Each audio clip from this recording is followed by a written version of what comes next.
Here's four characteristics of unbelief. Number one, an unwillingness to hear. Number two, an inability to comprehend. Number three, a refusal to pursue. And number four, a desire to pretend. Unwillingness to hear. Verse 60. Therefore, many of his disciples, when they heard this, said, "This is a hard saying. Who can understand it?" Now, the statement they're talking about there, the difficult statement, is, "Unless you eat my flesh and drink my blood, you have no life in you." That's a difficult statement. I'm not going to listen to this nonsense any longer. That's in essence what they're saying. They're getting ready to turn away. They haven't turned away yet. That comes a few verses later. But they're showing their unbelief by their unwillingness to hear what he said. This is hard to understand. It's hard to comprehend. Phooey on it. Why should I wrestle with it? Why should I be concerned about it? Why should I bother? Be careful. There are a lot of truths in the Bible that are not easily understood right on the surface, but don't show this unbelieving attitude. I'm not going to bother with it because it's difficult to understand. The right attitude is, Lord, help me. I'm going to keep looking at it, studying it, listening to it, trying to understand it until you show it to me clearly. Unbelief shows an unwillingness to hear. Number two, unbelief is characterized by inability to comprehend.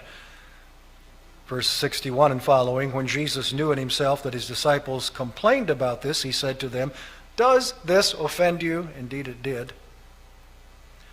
"What then if you should see the Son of Man ascend where he was before?" What is he saying there? If this offends you, that I said, "Unless you eat my flesh and drink my blood, you have no life in you," what are you going to do when I demonstrate to you that I'm the Son of God? When I ascend back to heaven, you realize that this one is God come in the flesh. They weren't ready for that either. That'll offend them. And it goes on. It is the Spirit who gives life, the flesh profits nothing. The words that I speak to you are spirit and life. There's the explanation for the flesh-blood passage. Eat my flesh, drink my blood. It's not the flesh that gives life. It's the words that we must believe. And believing them, we are saved. Believing what is revealed, including what he says about his sacrificial death upon the cross. And he said, verse 65, "Therefore I said to you that," here it comes again, "no one can come to me unless it has been granted to him by my Father." Their inability to comprehend, the refusal to pursue, verse 66. Here we come now to the turning point. From that time, many of his disciples went back and walked with him no more. At what point?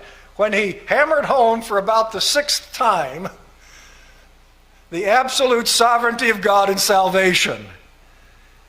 "Therefore I said to you that no one can come to me unless it has been granted to him by my Father." From that time, many of his disciples went back and walked no more with him. That's enough. I'm tired of this. I won't listen to this anymore. I'm out of here.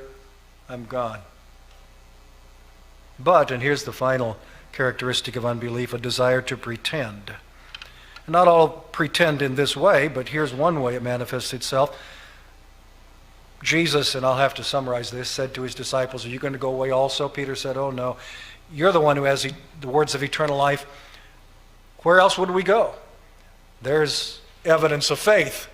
We may not understand all of this, but we know you're the one who has the truth and the life. You are the way, the truth, and the life. No one comes to the Father but by you. We're not going away. But there was one there who didn't say anything. And he didn't walk away at this point either. He did later. And who was that? Judas. He was the consummate hypocrite. And he kept up his pretense for an awful long time.